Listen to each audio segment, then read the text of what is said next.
Good morning, world.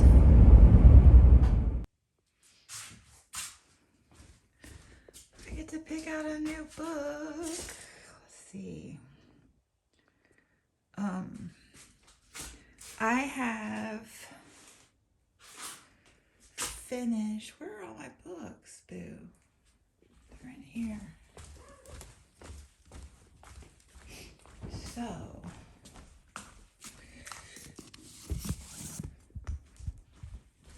I have finished Buzz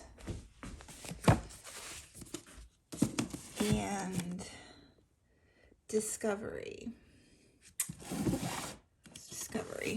Darwin, obviously. And I'm almost done with time. I have like under 2 hours left, so I'll finish that today. So that's the audiobook. So I think I need to start movement, late migrations. And maybe, let's see how quick this one reads. Yes. Boo. Are you feeling like a little lover this morning?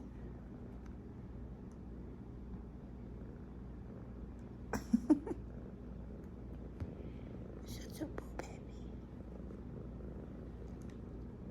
What are you doing?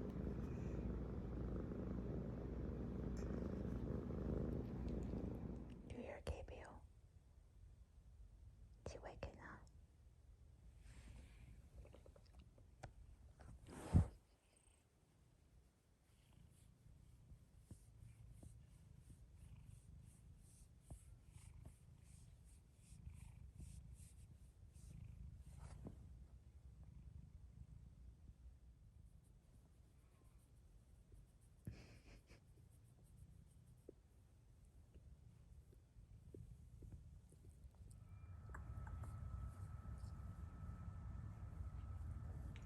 It's okay.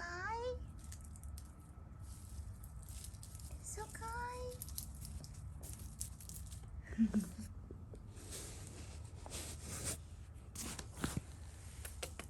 Good afternoon. I have been super lazy today and it has been glorious.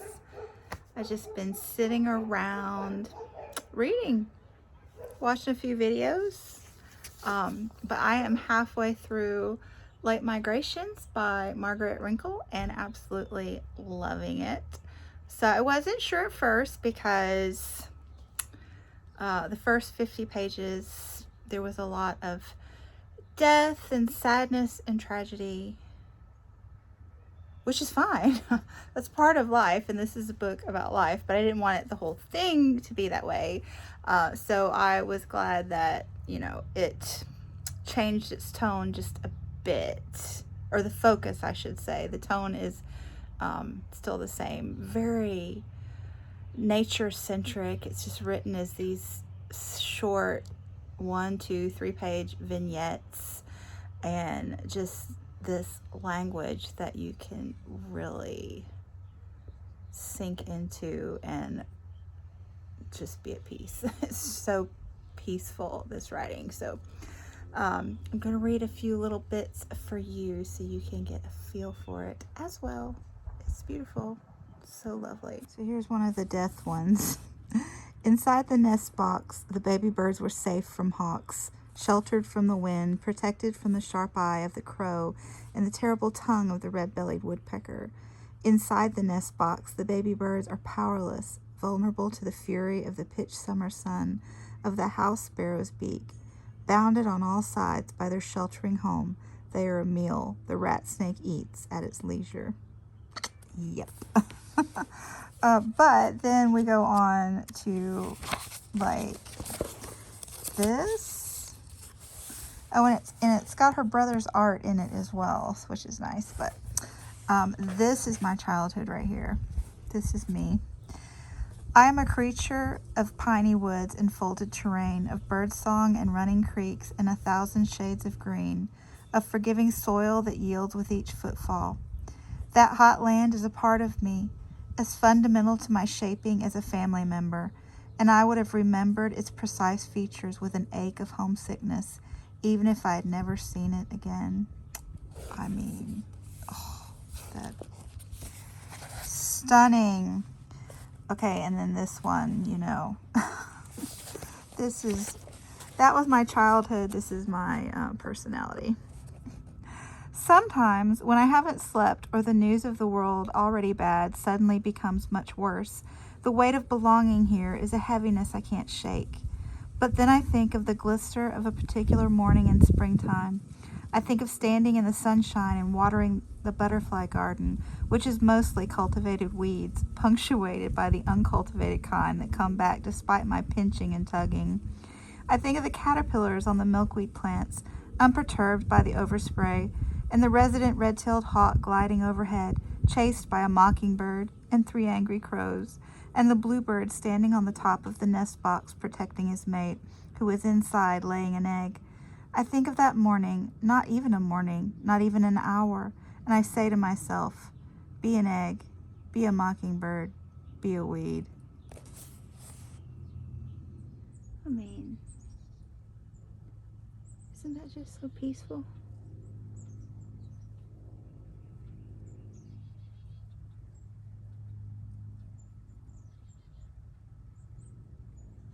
I made the guy let me sleep an extra hour last night.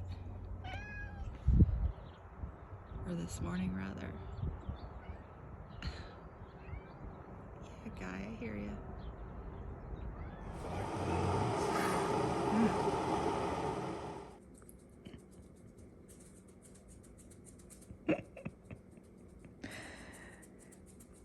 You like the coffee maracas, boo? Oh my goodness. Let her sniff one.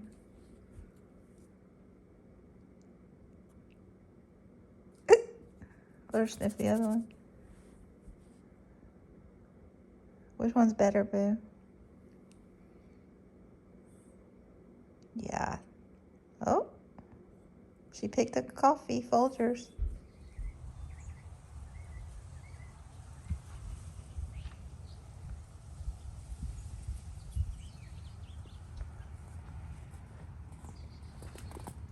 Hush.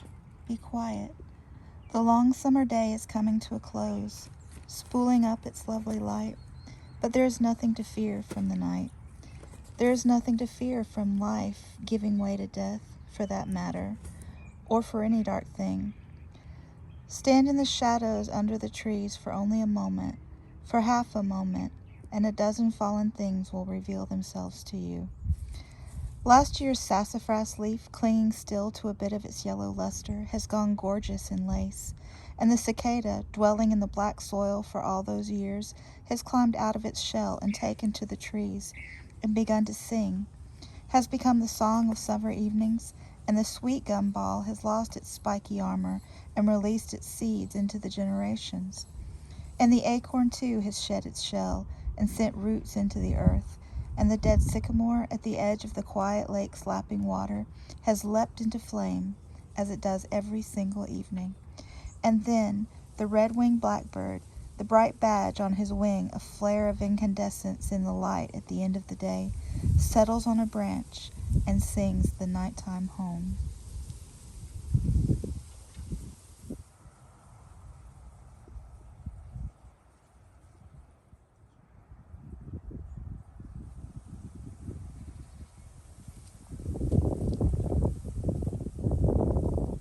Hey, so I, set this really tranquil scene for you all, and then just as I was getting to wrap it up, the neighbor decided to mow, which is great because he's just a lovely, lovely human being. So get to know him via his lawnmower sounds. Anyway, I finished Late Migrations by Margaret Wrinkle in a 24-hour period, and can I just say this book is stunning. 5-star read. It will definitely be in the top books of the year. It may even creep onto the all-time favorites. I need to rethink those, but wow, was it beautiful.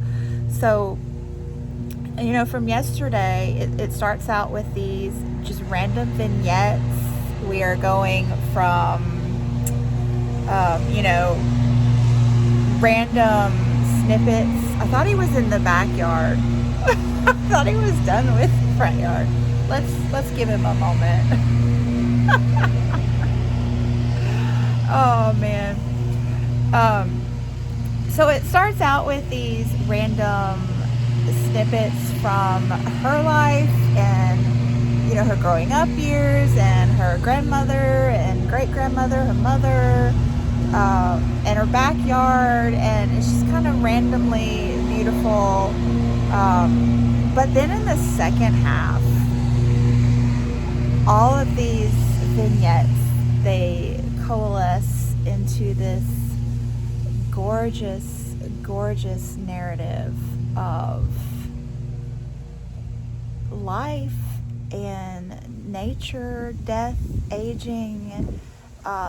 She begins to point you down the path of, you know, losing her parents and her husband's parents, and oh my god, I'm just speechless. It's so beautiful. So I will try to gather my thoughts a little bit more before I wrap this up for Indie Press Project. We're doing milkweed editions, but I just gotta tell you, I was reading the acknowledgments, okay? The acknowledgments in the end of this, and just started crying. I mean, and I will just leave you with this thought. So much to do still, all of it praise.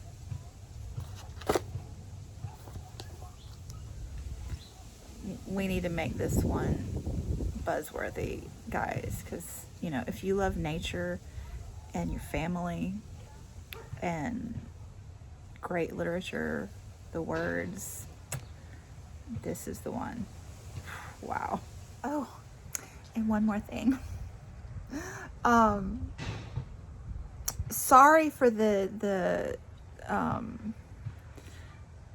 video difficulties of late. I have gotten a new iPhone 12 Pro Max. I think if you have watched my recent vlogs, you will know that, my precious. My precious is giving me issues.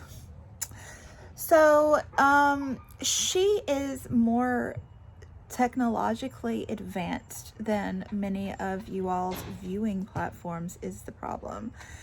And so I figured out after the first blowout video, I had to research, and y'all know if you watch my vlogs that technology isn't something that I, you know, particularly enjoy. So anyway, I Googled and I figured it out that I have to turn off the HDR on iMovie before I upload. You know, I do all my everything, all my editing on my phone. So I upload from my phone from iMovie, and I need to turn off HDR. So I figured that out. But then I did it again because I couldn't remember if turning it off was like making it gray or making it green. Like, obviously green, but I thought that once I turned it off the first time, it would stay off, you know, to be fair, but it does not. So I've learned that I have to turn it to gray, like, so turn the green off, and yeah, no HDR, which means no green on the slider button, and I have to do it every time before I upload to iMovie, at least, you know, for the foreseeable future.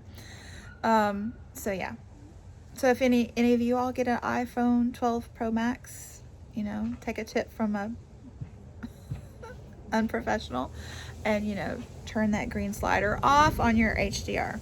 So anyway, thanks so much for watching, and I will be back soon with a wrap up video that I was supposed to post, I think last Monday, and yeah, I never got around to that. And now it's gonna be huge because, you know, I read 10 books finally.